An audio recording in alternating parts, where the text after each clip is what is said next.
title for my story. It's called The Fleshtones Made My Dream Come True. Let's see here.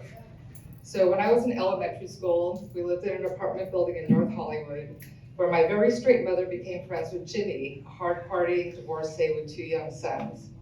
Ginny had 2 sisters, Kitty, who worked at a local bar called The Keyhole, and was married to an aspiring actor named Chris, and a teenage sister whose name I can't recall, but I'll never forget her. She was gorgeous, she had hip and hippie friends, wore miniskirts and makeup. I idolized her. Best of all, she was a regular dancer on American Bandstand.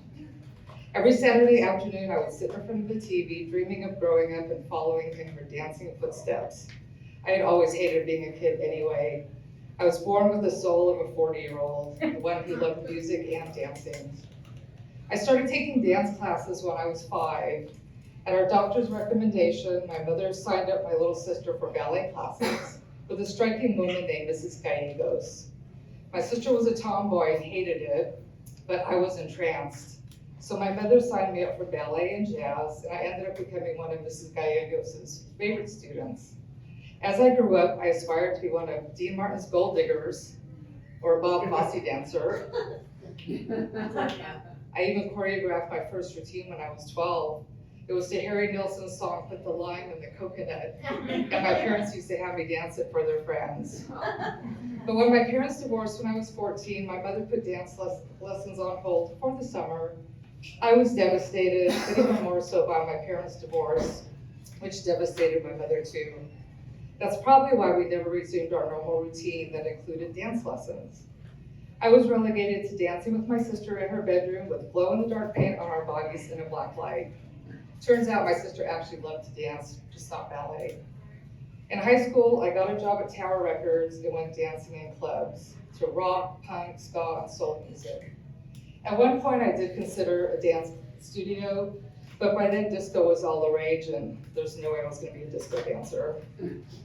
One day at Tower, Kitty's now ex-husband Chris came in. By this time, he was actually making it as an actor. He was on TV a lot, and he was now called Chris Stone. He was with a stunning redhead, and we had a nice chat, and he told me to say hi to my mom, with whom he had been good friends. That was the only time I saw him. A few years later, he starred in the now classic horror movie The Howling, married Dee Wallace, who played the mother in E.T. He sadly died of a heart attack in 1995.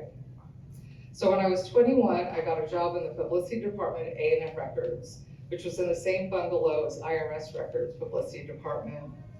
In addition to such bands as the Go-Go's and R.E.M., they also had a great 60s style garage band from New York called the Fleshtones, who became my friends. And on February 22nd, 1982, the Fleshtones were scheduled to tape American Bandstand to promote their new album. They had a single called Ride Your Pony, which was a jingly-jangling party tune version of a song recorded in the 1960s by a few bands. And it's really fun to dance to. One of the perks of working at A&M and being friends with the band was that I got to go to the taping and dance on the show. Bandstand taped at ABC Studios on Prospect Avenue in Hollywood. I wore a hot pink, long-sleeve vintage mini dress and a punky black and silver belt from Fiorucci. I still have the dress. My friend Harlan was there, so I danced with him. We were all beyond excited to be on the show, to be grown up with and loved. Considering we were all misfits, that day made us all feel cool and popular for the first time in our lives. In a misfit kind of way, of course. Afterwards, we met up at the Tropicana Motel, AKA the Trop, where the band was staying. In addition to being the day my childhood dream to dance on American Bandstand came true, this was the first time that the drummer, Bill Milheiser, affectionately known as Milheiser, and I became more than just friends. Imagine if Cary Grant was a drummer in a garage band.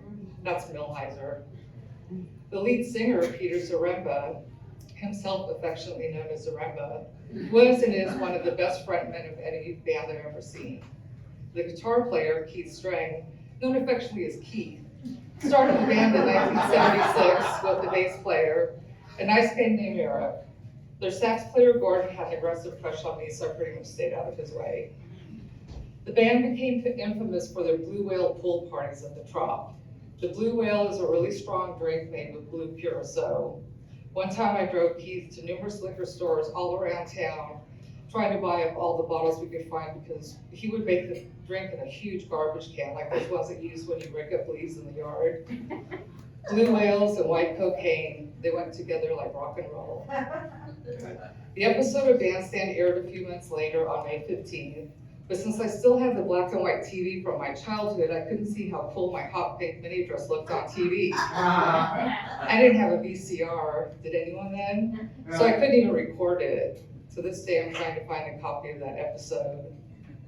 Thanks to the Fleshtones, I not only got to fulfill my dream of dancing on American Bandstand, I also got to dance on MTV when Suzanna hosted a show called The Cutting Edge Happy Hour a few years later. The show taped at the restaurant in the Round on the top floor of the Holiday Inn on Highland Avenue, and I went to numerous tapings. I got my Cutting Edge t-shirt when Suzanna was doing an interview on KXLU. I called in and won. It's not often that you call a friend to say hi while they're live on the radio. I have a VHS of one episode from 1987, which I taped on my color TV, and a friend of mine who is actually here today recently transferred it to DVD for me.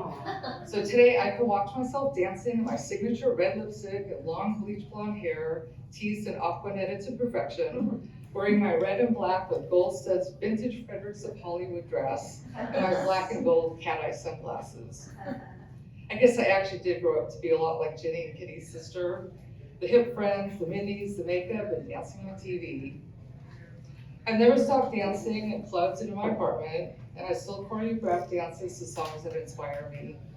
Dancing transports me to another realm of consciousness.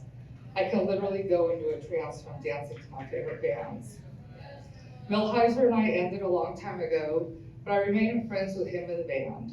I look forward to seeing them again when they play in LA in October. They're still together touring after 46 years, but without Gordon, who passed away in 2005, and with a new bass player. And I just might wear that vintage Fredericks dress. It still fits.